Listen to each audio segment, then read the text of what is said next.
Ladies and gentlemen, welcome to DappRadio. Today we have the honor of speaking with the Open DeFi Notification Protocol. Gentlemen, how are y'all today? Very good. Awesome. Thank you Thank you. for having us.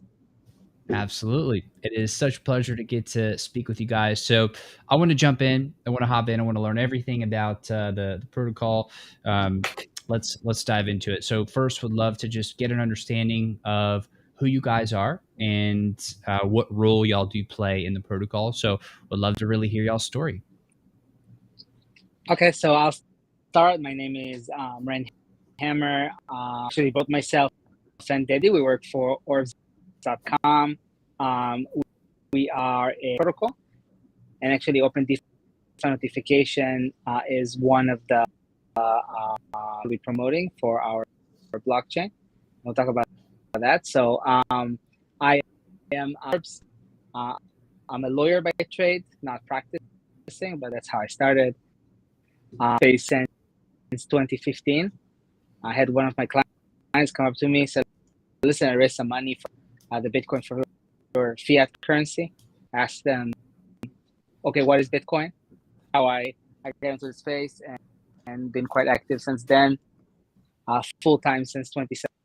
And as a company, Orbs, we've been around since 2017 as a company. We launched our March of 2019, so we've been around for quite some time.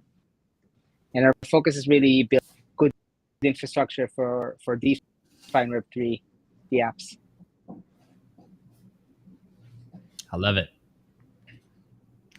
Awesome. I'm David. I work as a solutions architect in Orbs, and I'm a tech enthusiast and also, of course, crypto enthusiast.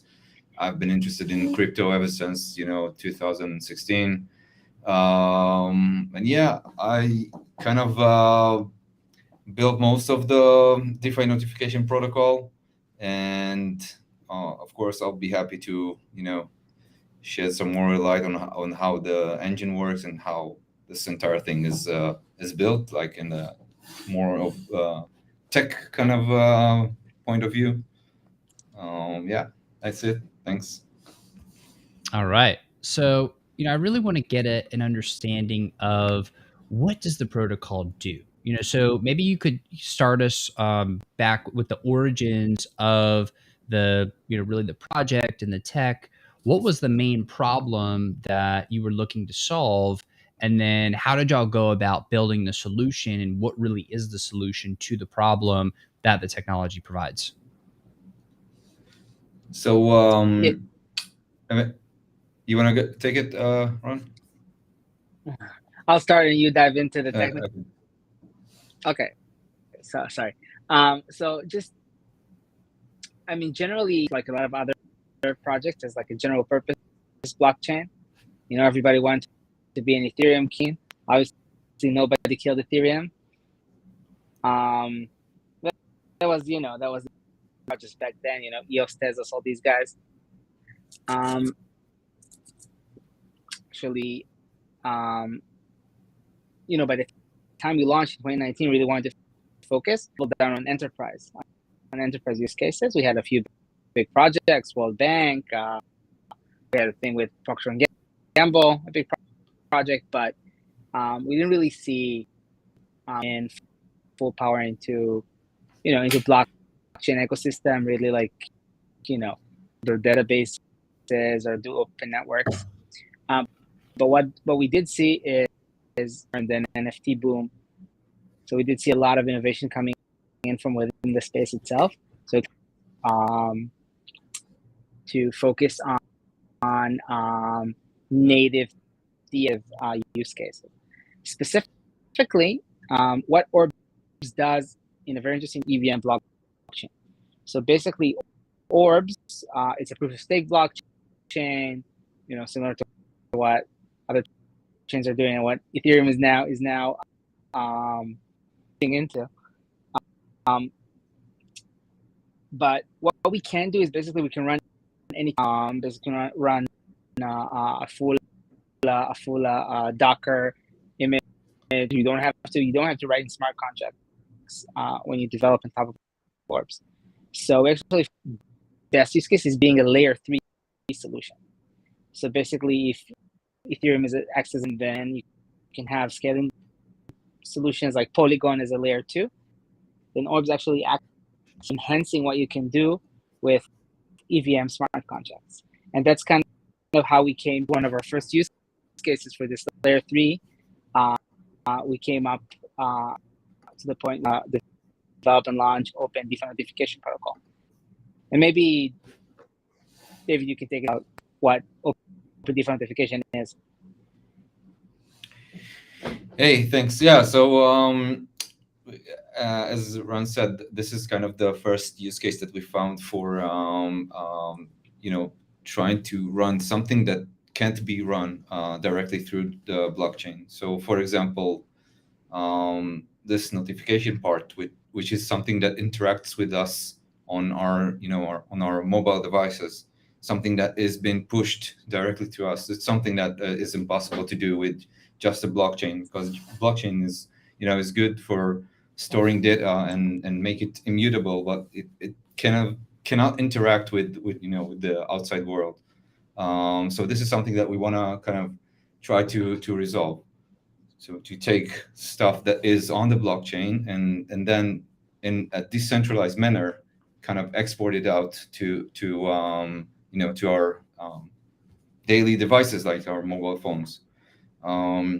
So if, for example, say you have a position in any kind of DeFi protocol, any DEX, like you put liquidity in any of the pools, and you want to get notified for when you are about to be liquidated, or when your impermanent loss becomes too big, or just the price of the tokens drops.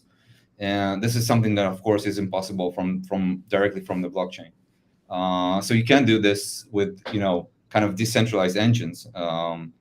With centralized engines, like you can just run a server somewhere and read the blockchain and then send a push notification to someone. But we wanted to do this in a decentralized manner, so you still have the security that nobody's trying to tamper with those push notifications and take advantage of them to make you, I don't know, do some action, like, for example, make you sell your tokens when you shouldn't sell them.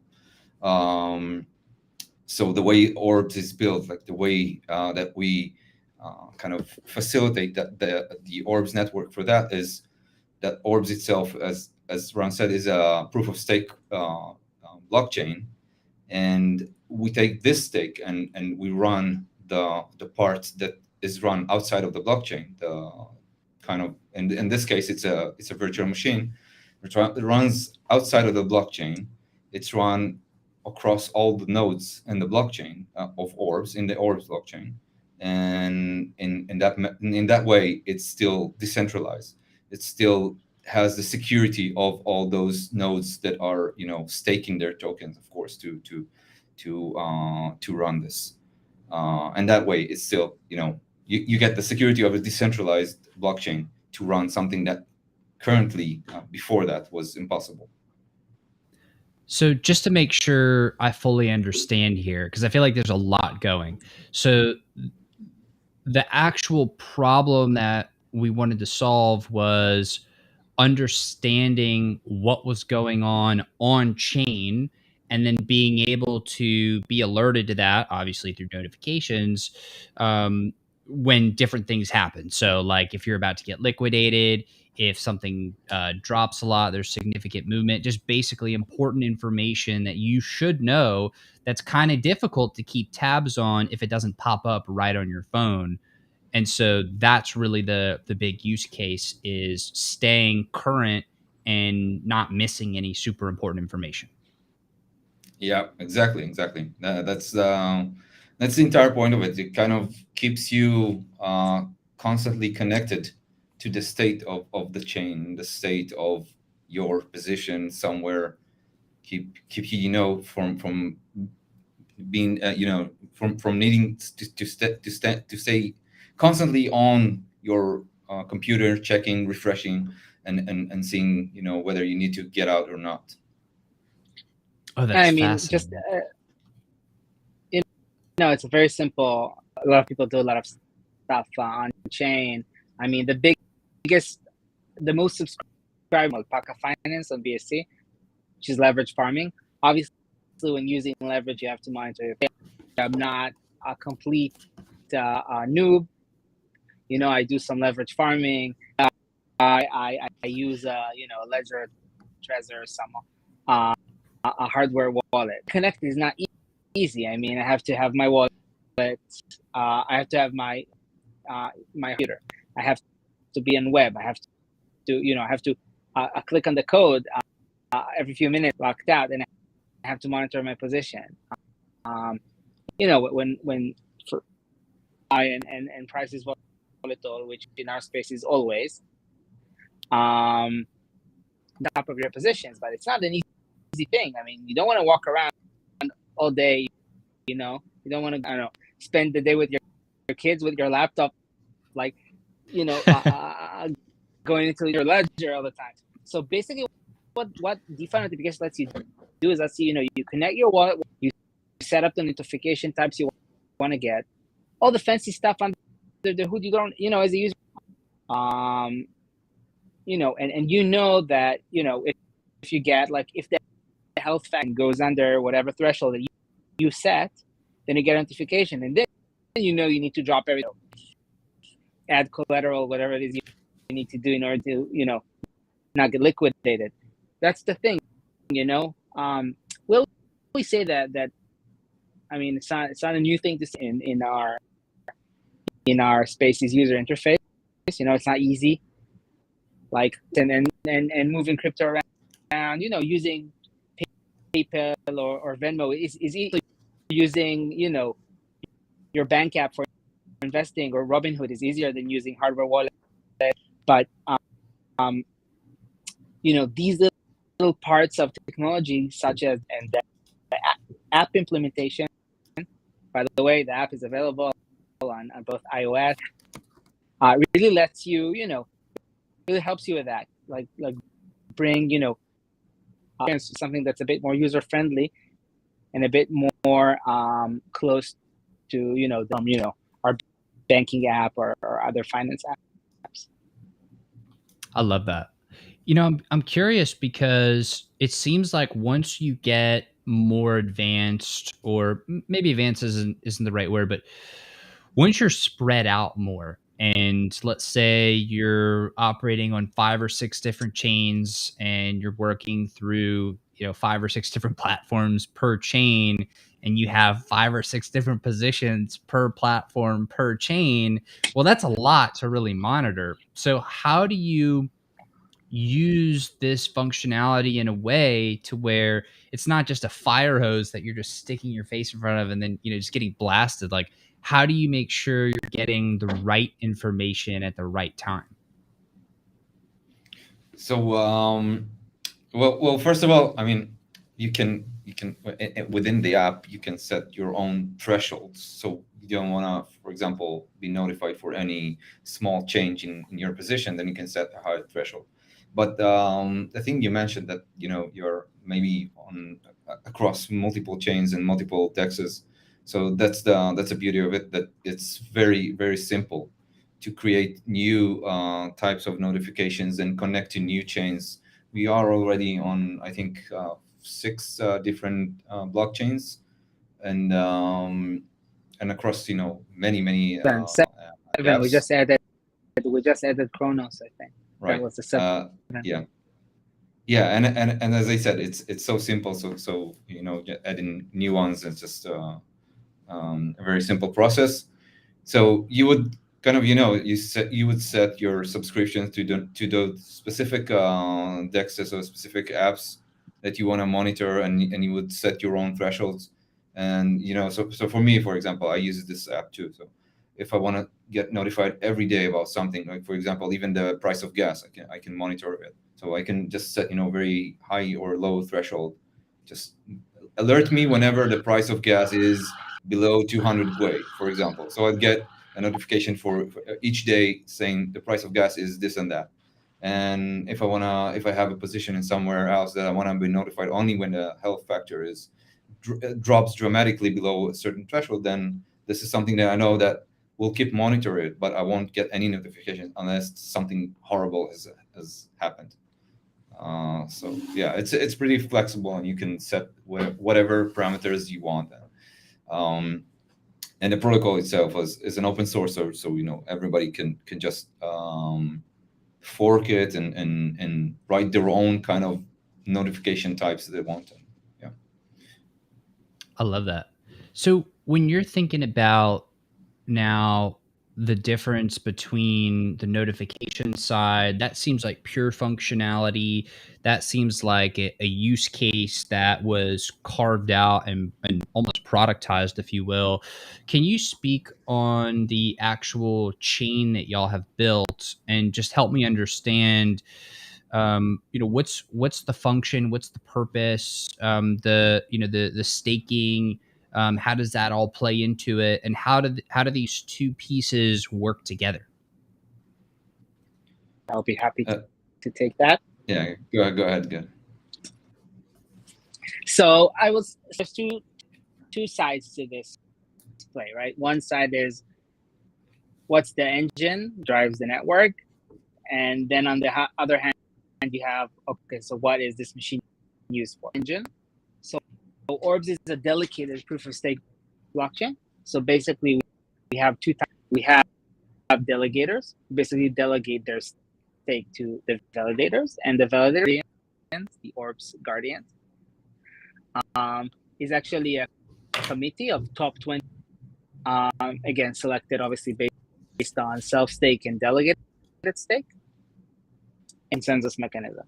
So what happens is basically you can run programs on top of Orbs in a decentralized manner. Every time a consensus is required, then the top 22 nodes.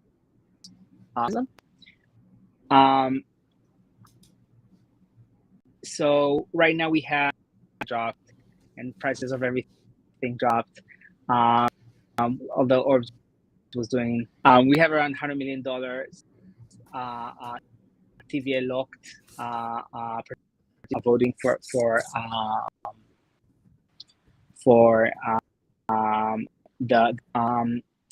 we provide a 10% staking rewards fees for the guardians, and the guardians can set their own split of how much the delegators. The default is 1/3 to the guardian. Is 1/3 to the delegators. So that's on the proof of stake side. On the usage side, as a developer using Orbs, you can basically run code the same way you would use blockchain, but actually on a centralized cloud. So you don't write in Solidity, you can write in Go or any other language you want. And basically have two products. Orbs VM, which is quite similar to AWS EC2. It's basically you can run your own virtual with your own resource on top of Orbs blockchain. Or you can just run Lambda functions, which is basically on-demand resource for whatever use case you need. So that's kind of like how the usage side works. And in terms of like best way we see about using Orbs, and we already discussed DeFi identifications, so I'm gonna give other examples to enhance EVM smart contracts. So quite simply, you can see DeFi protocols. Uniswap can implement everything they do using just EVM. Nothing is run on a centralized server, except for just the front end. But not a lot of projects can actually achieve that. And have some of their stuff implemented using smart contracts, but then a lot of their logic using centralized backend. So what you can do with Orb 3 is basically decentralize that backend. So again, if you run on Ethereum as well as on some scaling solutions, but then you have to run under the UI. So we can take that part of the backend and make it this. And this lets you implement a lot of interesting stuff. Give one example where we're talking to some projects about now is indexes, for example, right? The thing is, you don't have a factor when you do swaps in indexes, meaning when for any other big decentralized exchange, then basically I initiate the smart contract in one block. But let's say I want to do like time-weighted average price. I want to sell. If I would do it on Binance on a centralized exchange, I could just set the parameters and sell just in chunks because I don't want that to affect. Don't want the order book to move too much, and I don't want too much slippage. But you can do that on DEXs using orbs. You can basically set these kind of functions. Act in specific time intervals, because you don't have time intervals. You have to basically execute everything within the block where you execute. You don't have event smart contracts, and you do have events in orbs because it's it's like any other computer code. One example of how you can utilize orbs for DeFi. Okay, so Rand, we're having a little bit of trouble hearing you. And folks, I know we're doing things live here, so occasionally there are a few tech issues. But Dedi, maybe you could come back over and just maybe help summarize what Rand was saying, just to really reinforce the point, and really drive it home for us to make sure we totally have this foundation to understand. Yeah, so basically what I was saying is the Orbs blockchain allows you to run things like, say, for example, things that require kind of outside the blockchain triggers to run them in a decentralized manner, and then allow you to, for example, create transactions to the blockchain and be able to, if you want to set, for example, a limit order or something that requires you to do outside of the blockchain calculations, and then transact to the blockchain and make this happen. The problem with smart contracts is that they can't be set to do something unless you are the one initiating it, right? So for other kind of protocols, you would have to have this kind of bot that sits on a VM or a Lambda and periodically create transactions to the contract to calculate to calculate pools or to rebalance pools or do stuff that requires this calculation mechanism. So with the Orbs blockchain, you're able to still do that, but in a decentralized manner. So you don't have to kind of trust this single entity to do the work. You don't have to trust anyone because it's decentralized, and those Orbs nodes are motivated to continue to play right as any other blockchain works. Like, they are incentivized to do the right job. And again, it's decentralized, and so you have a decentralized community that does this thing.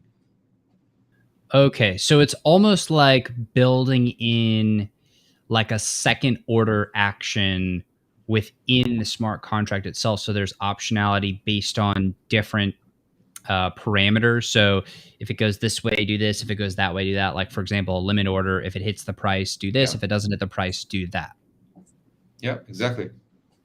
Okay, so that's really interesting. So that then opens up a whole new layer of interesting things that you can do, because like you said, you're almost like programming something that's then interacting.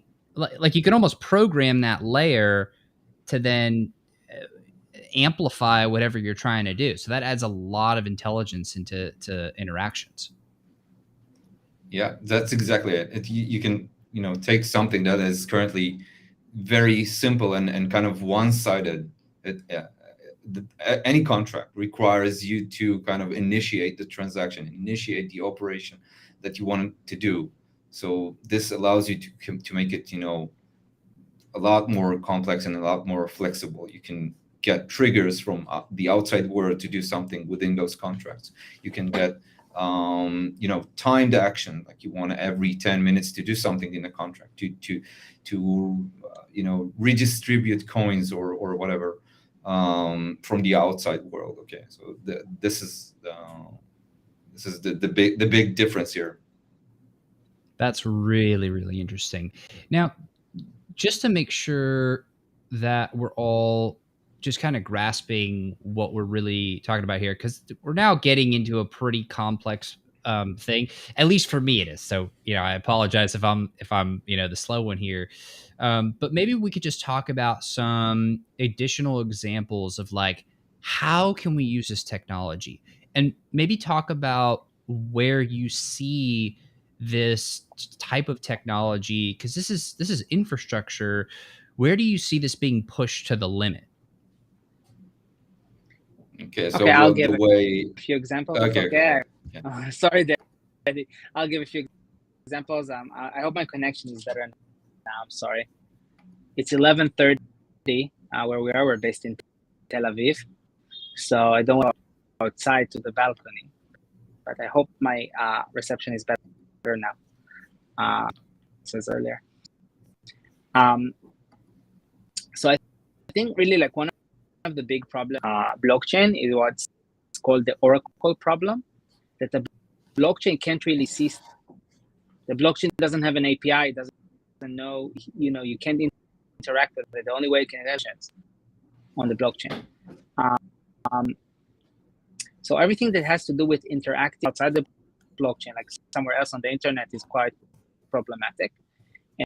And we've seen just based on that, I mean, Chainlink is obviously one of the best examples.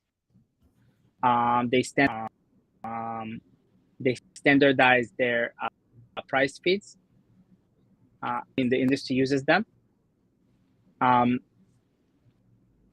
this is a good example, basically outside the blockchain and putting information on chain.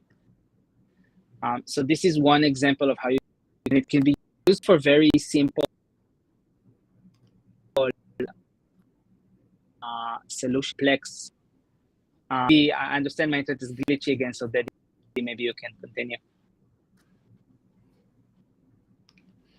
Yeah, so you gave a good example about the oracles. So yeah, this is a very good example, because again, it's something that wanna take something that is outside of the world of the blockchain and wanna insert it into the blockchain to be used by other contracts. So for example, price oracles. You wanna get the price of something that is outside of this specific blockchain. Maybe it's on a different DEX, on a different blockchain. You wanna use that price to do all kinds of stuff with your contract, which is on a different blockchain. So you would use those oracles. That what does an oracle do? I mean, it reads something outside and then it transacts to the blockchain and it insert this data into their protocol, and then you trust this oracle, right? You have to trust this oracle to, first of all, you want to trust that it plays fair and do its work, but you also need to kind of accept their standards. And here, what you can do is, again, you can trust this decentralized layer, those nodes that have stake in playing fair, to do the same work as for example, as a price oracle, to kind of read something outside and make sure that everybody reads the same data and transact to the blockchain and insert it to some protocol. Okay, so that's really interesting. And again, I think where a large part of the excitement, at least for me, is the fact that you can now take more complex functions or features that you want to see happen, and now we can shove a lot more into it all in a very decentralized manner. So that seems like by nature a very good thing to improve the functionality of the of what we're able to do as users of blockchain. So I'm curious, when you're thinking about what the long-term implications are of this kind of technology, do you think that it's going to get to a point where maybe instead of programming maybe multi-step, but still somewhat basic sorts of functions, I mean, are we talking about like AIs on both sides that you're building in, and it's like AI driven contracts that then the contracts are going back and forth, and then there's like, and so then there, this is just like an unbelievably complex system. Like, where does this all go? What's the logical conclusion of this? So I would say, like, well, let me try to give an example. Okay, so eventually, we all want to see, adoption from everywhere, right? We want to see adoption for crypto and for blockchain and for you want everything to be decentralized. Actually, you don't want to need to trust centralized entities. But currently, the state is that the blockchain is kind of separated from the real world. So, if, for example, you wanna, I don't know, you wanna buy a car in a decentralized manner, you wanna own a car. I'm not talking about just paying for the car. I'm talking about the contract that says that you own this car, or a contract that says that you rent an apartment somewhere. So, for example, the apartment, I think, is a better example. So let's think about an electronical lock on your apartment that needs to somehow knows that you paid rent to the blockchain, right, for a specific period of time. So that this might be a good example for how you need something from the outside world to be able to talk to the blockchain and to get information to the blockchain and to send information to the blockchain. So I think that this is where we're going. I mean, eventually we do want to be able to talk to the blockchain in a simpler way than just connecting ledgers and sending transactions and approving them in this very kind of frustrating way. So this is where it's going. I mean, this is what I think, and this is just one step closer to this. It's creating this kind of connection layer between the outside world and the blockchain, which still is something that you can trust because it's a trustless mechanism. Those nodes, they don't care what they're doing, right? They only care that they get amount of the profit of the they get the stake their tokens and they get profit because they are paid for their work. So this is it. You don't need to trust any entity because they are all doing the same thing for them. I love that. So I'm literally thinking, I mean, my mind's racing with the possibilities here, because it seems like at which point we can make it so that when you pay rent, it keeps your doors open for the next 30 days or 31 days, or if you prepay or something, it keeps it alive for a whole year or something like that. Keeps your doors open. I mean, that makes things so much more autonomous and self-serve. I mean, you could literally say, okay, I want to rent something from this time to this time, and you pay for it, and then it literally will unlock it for you, and maybe you then have like some biometric data on your phone to make sure that it's you that's actually using it at that point. I mean, that's a really cool future that we're talking about. Yeah. And think about just kind of going to work, and instead of just sliding your card, you would do a transaction to the blockchain that says, okay, he worked for that date and then he deserved this and that payment. I love that. And of course, going back to the notification protocol, as we said, this is just our first use case for this. But it's doing exactly that. It kind of connects the outside world with currently with just a push engine, but it connects you to the blockchain in a way that that you are constantly connected to it. You don't need to do any transaction. You don't need to connect it. And again, as I said, the adding new notification is very simple. As a matter of fact, we have a grant that we are currently offering for for developers to write their own new notification for existing and new protocols. Like you can go to any of the existing protocols and write new type of notification, or you can decide that you want to maybe even some protocol that isn't already on the DeFi notification app, and you want to add it because maybe you have position there, or maybe you just think it would be cool to add it. So it's pretty simple. Just you just fork the current project and you write your own notification code there, and it's a very simple code. Like you just have you just need to implement like two functions. One is just to create the form for the subscription. Sorry, subscription. You can understand English isn't my native language. So you just have to implement one function for the subscription and another function for the kind of testing the the blockchain, the function that queries the blockchain and see that if criteria is met, then you should send this and that notification. That is really interesting. So I'm curious, because my mind, again, it goes automatically to like, let's push this technology to the furthest and that it could possibly go, as fast and as hard as we can. So could this be used actually to create almost like middleware between other different chains?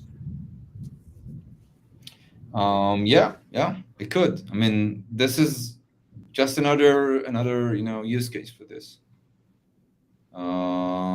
You can connect anything to any chain. This is the beauty of it, and not specifically the notification, right? But we're talking about the layer 3, the Orbs blockchain. This is what it does. It allows you to write a code that just a regular JavaScript code, or just regular kind of EC2 type VM, and just run it and talk to the blockchain, and you are assured that our blockchain, our decentralized blockchain, runs it, and yeah. That's fascinating. So let's talk a little bit now about the future and what you really see as where your priorities lie as far as building moving forward. Are you like where's the focus? What's the current plan, and what are we really building towards in the short to midterm?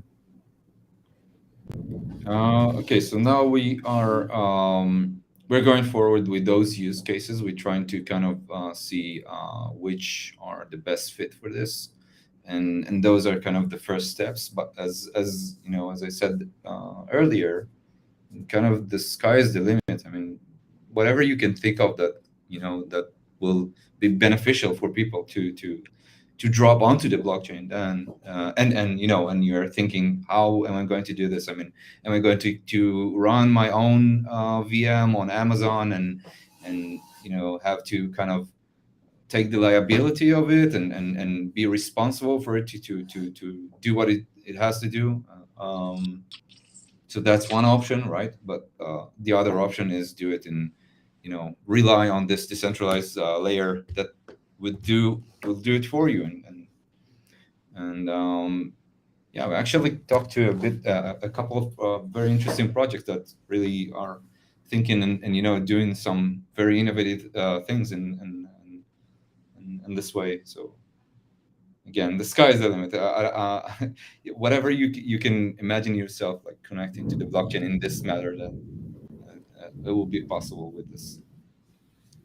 I love that. So let's talk a little bit about some of the folks that are building on it already, because it seems like you're providing a platform, and then other folks, it's a building block that other folks can use to build on top of and connect different things. I would love to hear some of the ones that you were talking about previously of some of the different use cases that other folks are building on top of. What are some of the most interesting ones? And yeah, maybe you could just share with us some other use cases and examples of people building with the technology.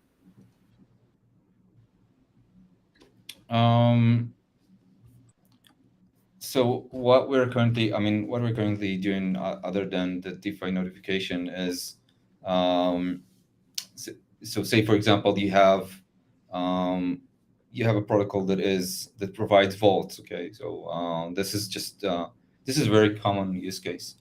All the vaults all the vault protocols, they do need to kind of rebalance their vaults and calculate things that can be done on the blockchain.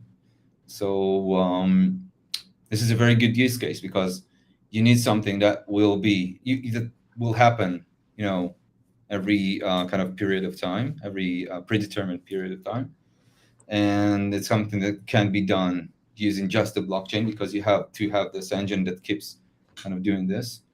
And currently, all the projects, those protocols, are doing it by themselves. They are paying for their own VMs and their own Amazons, and they're doing it in first of all a centralized way. And sometimes you can create this function and allow everybody to transact with it. So it's kind of okay, but sometimes they are even limiting it kind of to a whitelist of only their nodes or only their VMs to rebalance this. So you have to kind of trust them. So this is just one use case that we currently do. That it is exactly that. It's this function. It's this kind of Lambda function that has been triggered each period of time by our decentralized nodes, and it calls the blockchain, does its work, transact with the blockchain, and then sleeps for another period of time. And all of this is done decentralized and doesn't need to rely on anything, on any Amazon server. I mean, some nodes run on Amazon, but some nodes run their own kind of physical machines, and some nodes run on other kind of providers. It's not so even if Amazon itself kind of crashes, then you still be able to rely on this to work. Another good example is we have auto compounding on the orb staking protocol. So if you stake your tokens in orbs, then in order to kind of do compounding, you need to kind of unstake and then restake those rewards again to your to keep staking. So this is something we also build on the L3. We built like a very simple auto compounding engine. Just all it does, it's going through all the addresses and just claiming those rewards tokens and reclaiming them, restaking them to create this auto compounding. That definitely seems like there's going to be a huge wave of auto compounders that this sort of technology will bring in, because now it can find the optimal, whatever the optimal situation is, to do the auto compounding as as like a first step of just some of the really, really cool functionality that I can see coming along here. Well, this has been fascinating, guys. I really do appreciate y'all coming on and sharing about the project and the platform and the technology.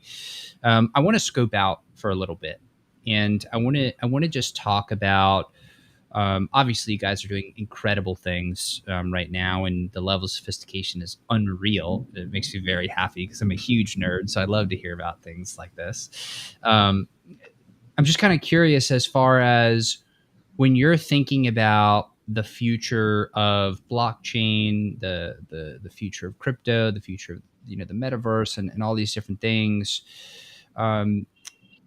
How does this play out? What are you seeing as far as that? I'm not asking anything at all about anything price related, but more about the technology, just the general development of the functionality and the technology. Like, where are we going? Maybe where are we really as far as what's possible? And then where are we going and how long is it going to take us there from your perspective? This is a very good question. I mean, I'm sure that anybody has its own opinions. As for me, I think that first of all, we would see more projects that try to connect the real world kind of even games. You mentioned metaverse, so even games, and I'm not talking about play to earn games. I mean, even just regular games will try to do things using the blockchain, because it will be, first of all, it will be cheaper for them, for the companies that will run those games, to use this instead of hosting their own kind of databases and all that, and needing like a financial layer on top of it. So this is something that I think we would see. We would see more integrations from real, simple applications that already exist and are, developed in a kind of complicated way today. We would see them kind of integrate with the blockchain, and doing things like in a more kind of generic way, like everybody would do the same thing. Everybody, for example, if you would create kind of a payment method for paying for games, or subscription for games, then you would have this kind of very generic protocol that everybody will use and do the same, and it will kind of revolutionize the way those projects are doing this part. And again, I mean, of course, we can talk about the metaverse, but kind of we still really we aren't really sure what the metaverse will look like and how it's gonna work. There are so many companies that are saying that they are doing metaverse, but very few have really kind of showed us what it's gonna look like, and most of those are just kind of mock-ups. So we still don't know where this is going. But again, the kind of the future of this is being able to trust this thing. Like you won't need to trust the entity that provides this service, because it will be trustless, and being able to get it everywhere. You won't have to have the permission of your specific kind of country that you live in, and whatever. Yeah, it's gonna be very interesting to see how this goes. Yeah. I'm tremendously excited for the future. So I totally agree with you that it'll be really interesting to see what happens and how it all comes together. But I know this is late for you guys. It's getting close to midnight. I think it's about 4 minutes away from midnight, if I'm not mistaken. Yeah. So I appreciate you guys coming on. I know, Rand, we had a couple of technical difficulties, so thank you very much for joining us earlier. And Dedi, thank you very much for as well for sharing some of your time. I appreciate you guys. Where can we go to learn more about both the Open DeFi notification protocol as well as Orbs and the Orb blockchain? So you can go of course to orbs.com, which is our website, and you'll get a lot of information there about the Orbs layer and everything that connected to the Orbs blockchain. And you could go to DeFi.org, which also kind of surfaces more of the of the type of projects that has been done, like in a kind of open source way, like the different notification protocol. Awesome. Yeah. Awesome. Well, again, gentlemen, thank you very much for joining us today here on DappRadio. To everybody watching and listening, I want to thank you all very, very much for being part of the community, for joining us today live. Y'all are awesome because you're here live. So I want to thank you again. Dedi, Ren, I appreciate you guys. And thanks for sharing your time. Take care, guys. Awesome. Thank you. Thank you very much. Bye-bye, guys.